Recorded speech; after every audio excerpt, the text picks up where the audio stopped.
ಈ ಮನೇಲಿ ಎಲ್ರೂ ಅವಳು ಪರಿಚಯ ಮಾಡಿಕೊಟ್ಲು. ಆದರೆ ತನ್ನನ್ನು ತಾನು ಪರಿಚಯ ಮಾಡ್ಕೊಡೋದನ್ನೇ ಮರ್ತ್ಬಿಟ್ಟಿದ್ದಾಳೆ. ಲೀಲಾ, ನೀನು ಈ ಮನೆಗೆ ಏನಾಗಬೇಕು?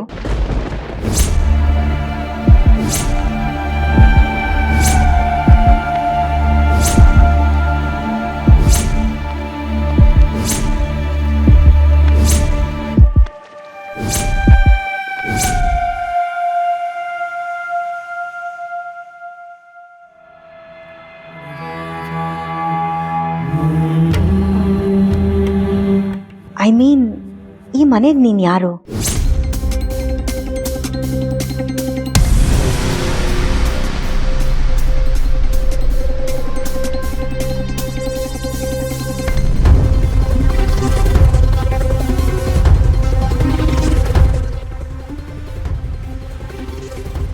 ಲೀಲಾ, ನಾನು ನಿನ್ನನ್ನೇ ಕೇಳ್ತಿರೋದು.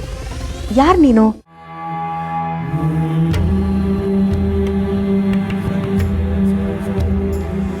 ಇವ್ರಿಗೆಲ್ಲ ನೀನು ಏನಾಗಬೇಕು? ಅದು ನಾನು ಈ ಮನೆಗೆ ಆಗಾಗ ಬರ್ತಿರ್ತೀನಿ ಅಕ್ಕ.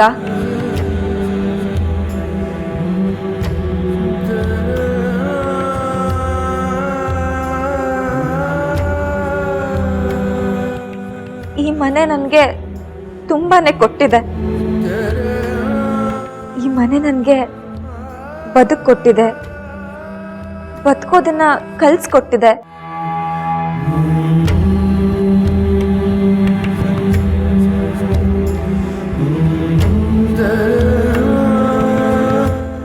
ದಾರಿನೇ ಗೊತ್ತಿಲ್ಲದೆ ಇರೋ ನನಗೆ ದಾರಿ ತೋರಿಸಿದೆ.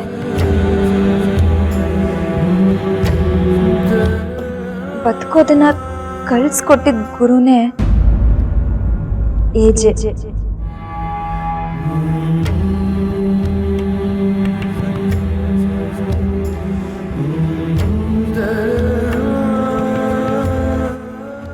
ನಾನು ಯಾವಾಗ್ಲೂ ಬರೀ ಎಡವಟ್ಟೆ ಮಾಡ್ತಿದ್ದೆ. ಅದರಿಂದ ತಿತ್ಕೊಳ್ಳೋ ಹಾಗೆ ಮಾಡಿದ್ದು ಕೂಡ ಏಜೇನೆ. ಅವ್ರ ಋಣ ನನ್ನ ಮೇಲೆ ತುಂಬಾನೇ ಇದೆ.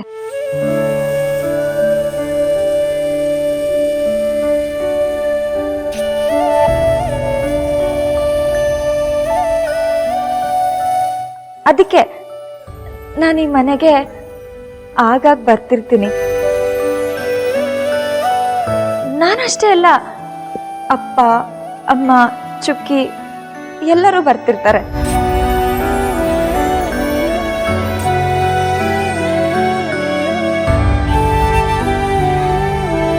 ನಾನಿಲ್ಲಿ ಎಷ್ಟು ದಿನ ಬೇಕಾದರೂ ಇರ್ಬೋದು.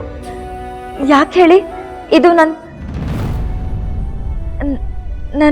ಮನೆ ಥರಾನೇ. ಅದಕ್ಕೆ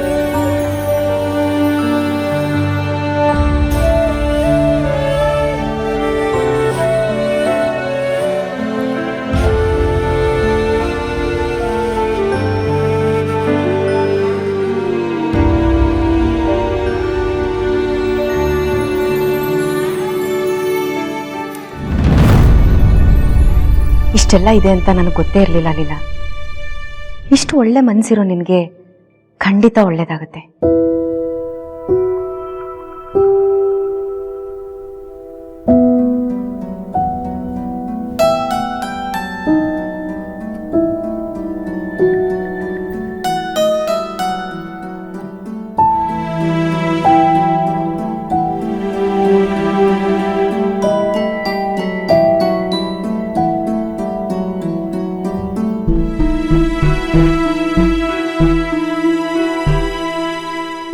ಅಲ್ಲಿ ನೋಡಿದ್ರೆ ನನ್ನ ಮಗಳು ತ್ಯಾಗದಲ್ಲಿ ಕರ್ಣನನ್ನೇ ಮೀರ್ತೀನಿ ಅಂತ ನಿಂತಿದ್ದಾಳೆ.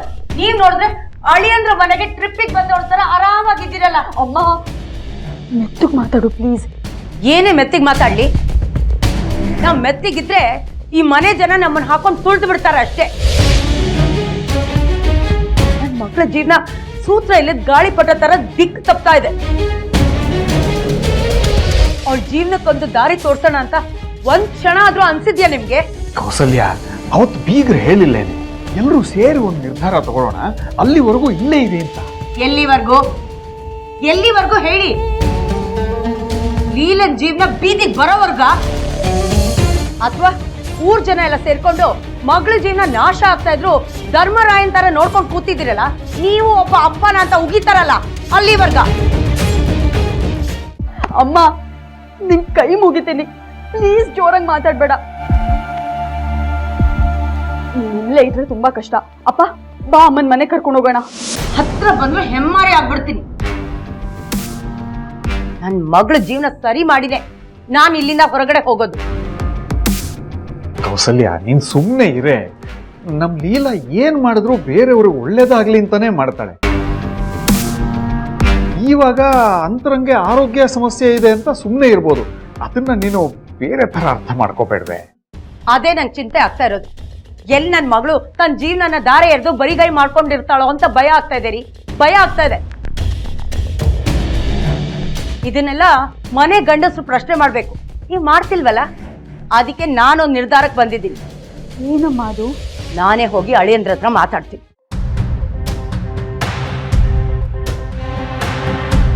ಅಮ್ಮ ಏ ಕೌಸಲ್ಯ, ಕೌಸಲ್ಯ ನಿಂತ್ಕೊಳ್ಳೆ. Kausalya, Kausalya, please doctor, this is very important. ನೋಡಿ, ಎಷ್ಟೇ ಖರ್ಚಾದ್ರೂ ಪರವಾಗಿಲ್ಲ, ಅಥವಾ ಎಷ್ಟೇ ಎಕ್ಸ್ಪೀರಿಯನ್ಸ್ ಇರೋ ಸರ್ಜನ್ನ ನೀವು ಸಜೆಸ್ಟ್ ಮಾಡಿದ್ರು ಪ್ರಪಂಚದಲ್ಲಿ ಅವ್ರು ಎಲ್ಲೇ ಇದ್ರು ಕರ್ಕೊಂಡ್ಬರೋ ಜವಾಬ್ದಾರಿ ನಾನು. ಆದರೆ ನನಗೆ ಅಂತರ ಸರಿ ಹೋಗಬೇಕು. Please doctor. Yeah, thank you. ಅರೆ, ಏನು ಇಷ್ಟೊತ್ತಲ್ಲಿ ಏನಾರ ಮಾತಾಡ್ಬೇಕಿತ್ತ? ಇಲ್ಲ ಇಲ್ಲ, ಹಾಗೇನಿಲ್ಲ, ನಡಿ ಕೌಸಲ್ಯ. ನಂಗೆ ಮಾತಾಡೋದಿತ್ತು. ಹೇಳಿ.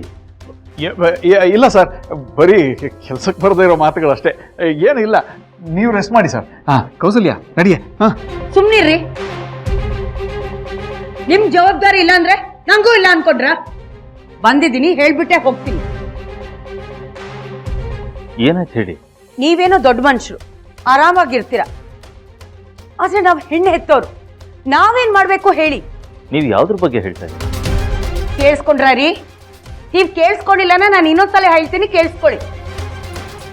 ಯಾವ್ದ್ರ ಬಗ್ಗೆ ಅಂತ ಕೇಳ್ತಾ ಇದ್ದಾರೆ. ಅಲ್ಲ, ಇಷ್ಟೊತ್ತಲ್ಲಿ ಅಳಿಯಂದ್ರ ಹತ್ರ ಅತ್ತೆ ಮಾತಾಡೋದಕ್ ಬಂದಿದ್ದಾರೆ ಅಂದ್ರೆ ಅದು ಮಗಳ ಬಗ್ಗೆ ಅಂತಾನೂ ಗೊತ್ತಾಗಲ್ವಾ? ಅದ್ರ ಅರ್ಥ ಏನ್ ಹೇಳಿ? ಕೌಸಲ್ಯ, ಸುಮ್ಮನೆ ಇರೇ. ನಿನ್ನ ಮಾತಿಂದ ಒಬ್ರಿಬ್ರಿಗೆಲ್ಲ ಇಡೀ ಮನೆಯವರಿಗೆಲ್ಲ ನೋವಾಗುತ್ತೆ ಕಣೆ, ಸುಮ್ಮನೆ ಇರೇ. ಒಂದು ನಿಮಿಷ, ಅವ್ರೇನೋ ಹೇಳಬೇಕು ಅಂತಿದ್ದಾರೆ, ಹೇಳಿ. ಹೇಳ್ದೆ ಇನ್ನೇನ್ ಮಾಡ್ಲಿ? ಎಲ್ಲಾನು ಹೇಳ್ಬಿಟ್ಟೆ ಹೋಗೋದು ಇಲ್ಲಿಂದ. ನಾನ್ ಸುಮ್ನೆ ಹೋಗಲ್ಲ, ನ್ಯಾಯ ತಗೊಂಡೇ ಹೋಗ್ತೀನಿ. ಅಲ್ಲ ಅಳಿಯಂದ್ರೆ, ಇಷ್ಟೆಲ್ಲ ಆಯ್ತಲ್ಲ, ಮುಂದೇನು? ಇನ್ನು ಗ್ಯಾರಂಟಿ ಹಿಟ್ಲರ್ ಕಲ್ಯಾಣ